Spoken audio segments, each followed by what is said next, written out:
गतं पाशं विलोक्यैवाहङ्कारो गुरुणा युतः धूम्रवर्णजगामासौ तं दृष्ट्वा प्रणनामः पुनरुत्थाय विघ्नेशं पूजयामास भक्तितः पुनः प्रणम्य सर्वेषां तुष्टाव सः कृताञ्जलिः।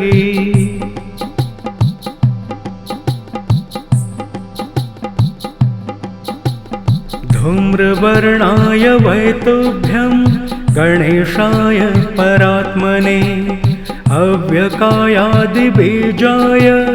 परेशाय नमो नमः। लम्बोदराय देवाय दैत्यनाथाय ते नमः। हेरम्बाय महेशानां बालकाय नमो नमः।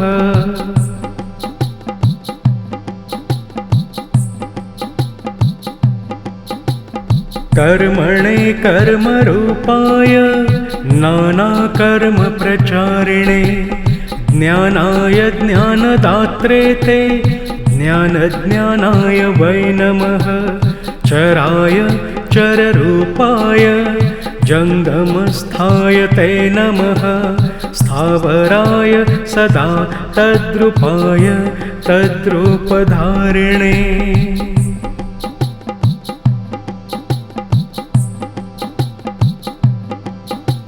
स्थावर जंगमाभ्यां च हीनाय ते नमो नमः। योगाय योगनाथाय योगिने योगदायिने योगेभ्यो योगदात्रे ते नमश्चिन्तामणे नमः। शान्ताय शान्तचित्तैस्तु प्राप्याय शान्तमूर्तये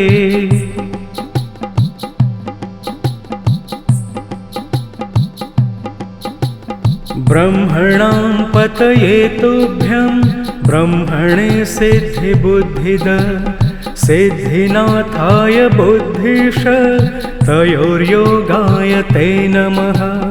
मूषकोपरि संस्थाय मूषकध्वजधारिणे चतुर्भुजाय स्वानन्द पतये ते नमो नमः।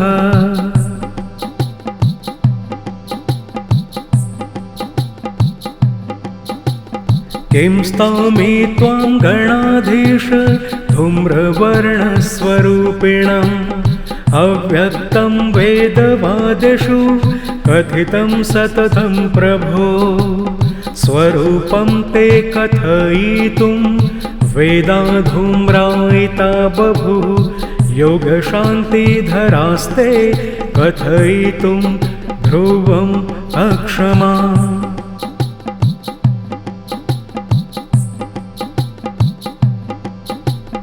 अतस्त्वां धूम्रवर्णाख्यां वदन्ते वेदवादिनः। पश्यामि तं धूम्रवर्ण एवाहं योगी दुर्लभं। धन्योऽहं सकुलो नाथ त्वदङ्गीयुगदर्शनात्।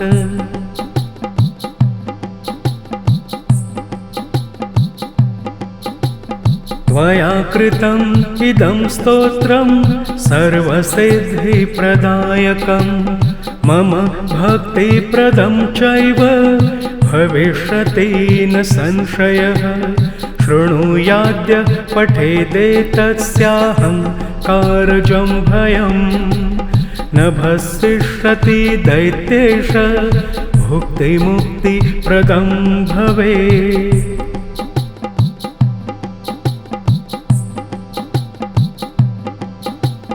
यद्यदिच्छति तत्तश्च दास्यामि स्तोत्रपाठतः। मम प्रिय भवेत्सोऽपि सदा मोहविवर्जितः। इति अहं सुरेण प्रोक्ता धूम्रवर्णस्तुतिः समाप्ता।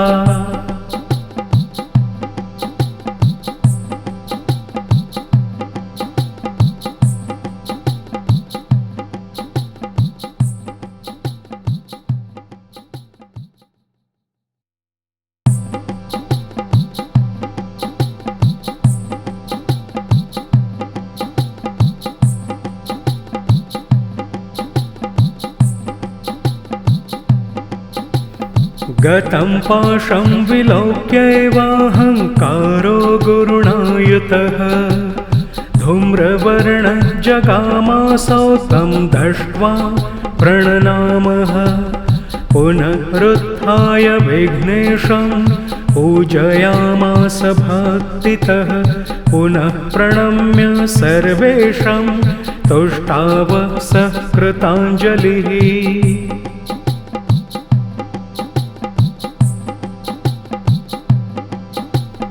धूम्रवर्णाय वैतुभ्यं गणेशाय परात्मने अव्यकायादिबीजाय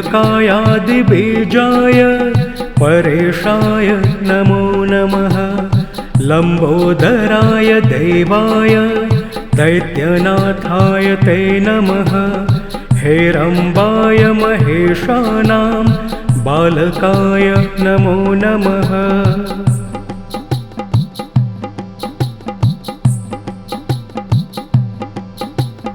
कर्मणे कर्मरूपाय नानाकर्मप्रचारिणे ज्ञानाय ज्ञानदात्रे ते ज्ञानज्ञानाय वै नमः चराय चररूपाय जङ्गमस्थाय ते नमः स्थावराय सदा तद्रूपाय तद्रूपधारिणे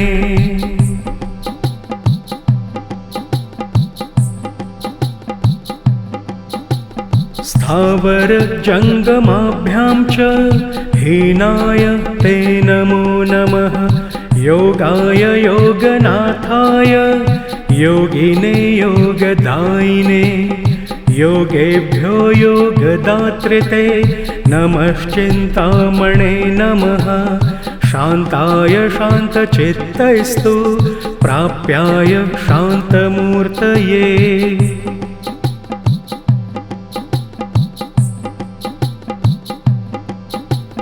ब्रह्मणां पतये तुभ्यं ब्रह्मणे सिद्धिबुद्धिद सिद्धिनाथाय बुद्धिश तयोर्योगाय ते नमः मूषकोपरि संस्थाय मूषकध्वजधारिणे चतुर्भुजाय स्वानन्द पतये ते नमो नमः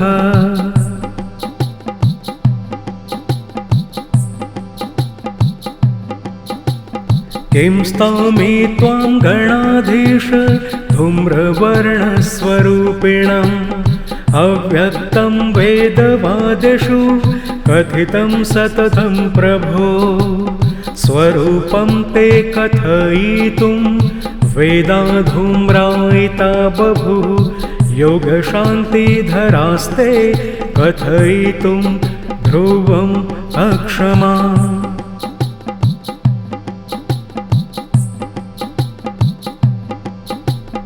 अतस्त्वां धूम्रवर्णाख्यां वदन्ते वेदवादिनः पश्यामि तं धूम्रवर्ण एवाहं योगी दुर्लभं धन्योऽहं सकुलो नाथ त्वदङ्गीयुगदर्शनात्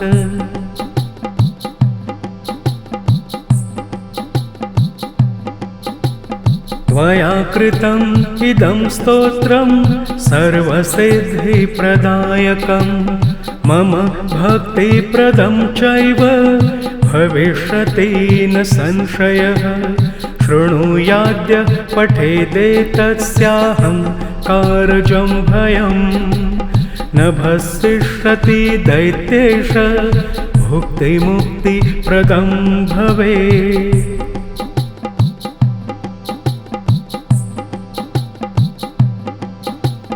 यद्यदिच्छति तत्तश्च दास्यामि स्तोत्रपाठतः मम प्रिय भवेत्सोऽपि सदा मोहविवर्जितः इति अहं सुरेण प्रोक्ता धूम्रवर्णस्तुतिः समाप्ता।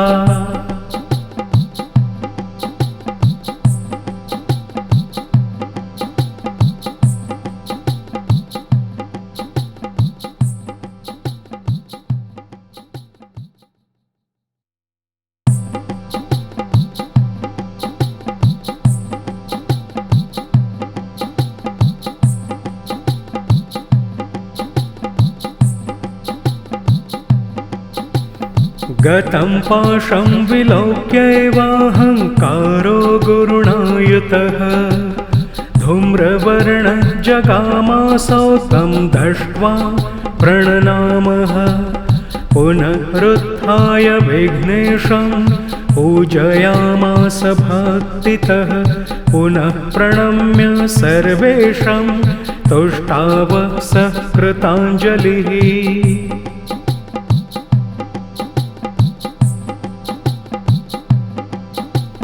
धूम्रवर्णाय वैतुभ्यं गणेशाय परात्मने अव्यकायादिबीजाय परेशाय नमो नमः। लम्बोदराय देवाय दैत्यनाथाय ते नमः। हेरम्बाय महेशानां बालकाय नमो नमः।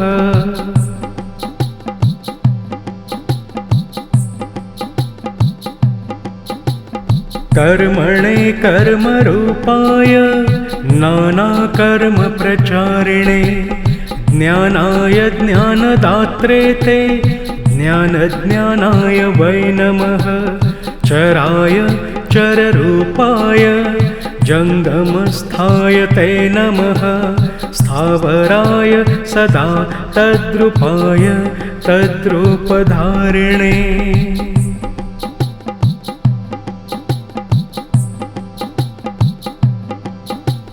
स्थावर जङ्गमाभ्यां च हीनाय ते नमो नमः। योगाय योगनाथाय योगिने योगदायिने योगेभ्यो योगदात्रे ते नमश्चिन्तामणे नमः। शान्ताय शान्तचित्तैस्तु प्राप्याय शान्तमूर्तये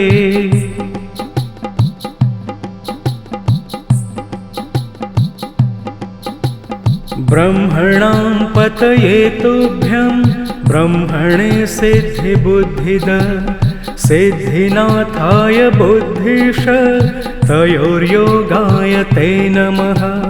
मूषकोपरि संस्थाय मूषकध्वजधारिणे चतुर्भुजाय स्वानन्द पतये ते नमो नमः।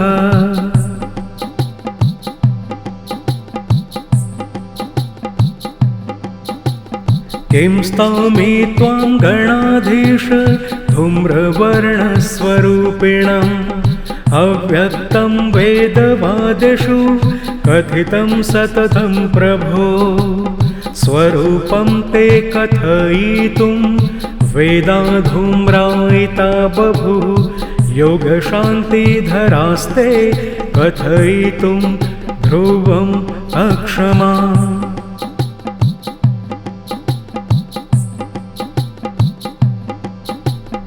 अतस्त्वां धूम्रवर्णाख्यां वदन्ते वेदवादिनः।